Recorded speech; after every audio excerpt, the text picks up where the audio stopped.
ಈ ಊರಿನ ಎಲ್ಲ ಜನರು ಕೂಡ ಸೇರ್ಕೊಂಡು ಹೊರಗಡೆಯವರೆಲ್ಲ ಸೇರ್ಕೊಂಡು ಶ್ರೀರಾಮಚಂದ್ರನ ಸೀತಾದೇವಿಯ ಲಕ್ಷ್ಮಣ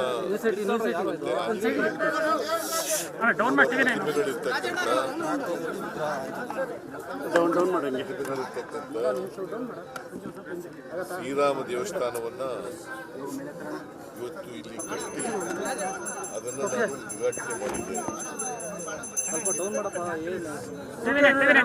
ಜೊತೆಗೆ ಆಂಜನೇಯನ ಪ್ರತಿಮೆಯನ್ನು ಕೂಡ ಉದ್ಘಾಟನೆ ಮಾಡಿದ್ದೇನೆ. ನನಗೆ ಈ ಊರಿನವರು ರಾಜಣ್ಣ ಮತ್ತು ಬೈತಿ ಸುರೇಶ್ ಅವರು ಕೂಡ ಆಮೇಲೆ ಈಗಿನ ಶಾಸಕಿ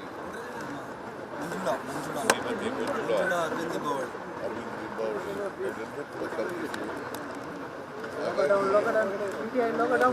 ಉದ್ಘಾಟನೆ ಮಾಡಲಿಕ್ಕೆ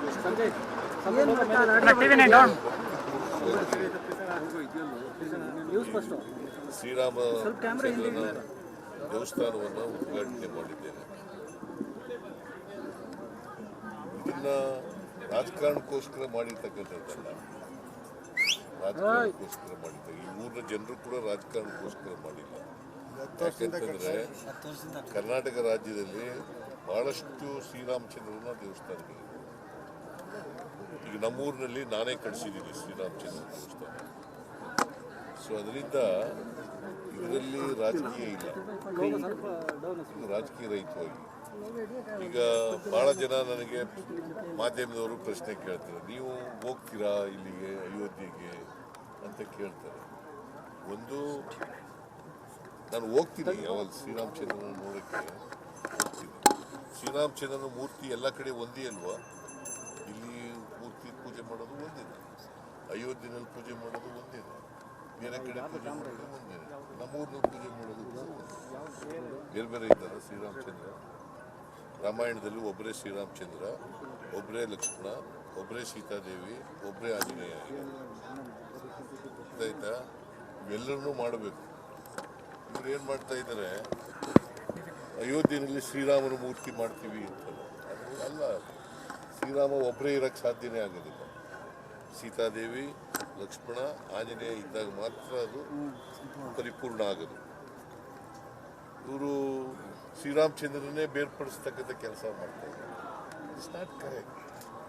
ಆಮೇಲೆ ಇವತ್ತಿನ ಅಂತಂದ್ರೆ ಇದನ್ನ ರಾಜಕೀಯಗೊಳಿಸ್ತಾ ಇದ್ದಾರೆ. ರಾಜಕೀಯಗೊಳಿಸ್ಬಾರ್ದು.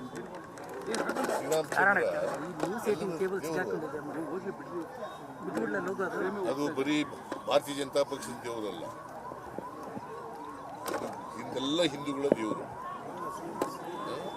ಸೊ ಹಾಗಾಗಿ ನಾವು ಕೂಡ ಶ್ರೀರಾಮಚಂದ್ರನ ಪೂಜೆ ಮಾಡ್ತೀವಿ. ನಾವು ಶ್ರೀರಾಮಚಂದ್ರನ ಹೋಗ್ತೀವಿ. ನಮ್ಮೂರಿನಲ್ಲಿ ಯಾಕೆ ದೇವಸ್ಥಾನ ಕಟ್ಟಿಸ್ತೀವಿ, ಶ್ರೀರಾಮಚಂದ್ರನ ದೇವಸ್ಥಾನ ಕಟ್ಟಿಸ್ತೀವಿ. ಸೊ ಇದು ನಾವು ಶ್ರೀರಾಮಚಂದ್ರನಿಗೆ ವಿರುದ್ಧವಾಗಿದ್ದೀವಿ ಅಂತ ಬಿಂಬಿಸ್ತಕ್ಕಂಥ ಪ್ರಯತ್ನ ಮಾಡ್ತಾ ಇದ್ದಾರಲ್ಲ, ಆ ಅಪಪ್ರಚಾರ ಮಾಡ್ತಾ ಇದ್ದಾರಲ್ಲ, it is not correct. It is not correct. ನಾವು ಶ್ರೀರಾಮಚಂದ್ರನಿಗೆ ವಿರುದ್ಧ ಇಲ್ಲ, ಅಯೋಧ್ಯ ರಾಮನಿಗೆ ವಿರುದ್ಧ ಇಲ್ಲ. ಅದನ್ನ ಬೇಕು ಅಂತೇಳಿ ರಾಜಕೀಯಕ್ಕೋಸ್ಕರವಾಗಿ ನಾವು ಎಲ್ಲ ಕಾಂಗ್ರೆಸ್ನವರು ವಿರುದ್ಧ ಇದ್ದಾರೆ ಅಂತಕ್ಕಂಥ ರೀತಿಯಲ್ಲಿ ಅಪಪ್ರಚಾರ ಮಾಡೋದಿದೆಯಲ್ಲ, ಅದನ್ನು ಸರ್, ಇವತ್ತು PSI ವರದಿನ ಸ್ವೀಕಾರ ಮಾಡಿದ್ದೀರಾ ಸರ್? ದೇಶದಲ್ಲಿ ರಜೆ ಕೊಟ್ಟಿಲ್ಲ. ಹಿಮಾಚಲ ಪ್ರದೇಶದಲ್ಲಿ ಕೂಡ ಕಾಂಗ್ರೆಸ್ ಹೇಳಪ್ಪ ಇಲ್ಲಿ ತಮ್ಮ, ಕೇಂದ್ರ ಸರ್ಕಾರನೇ ಅರ್ಧ ದಿನ ಕೊಟ್ಟಿರೋದು.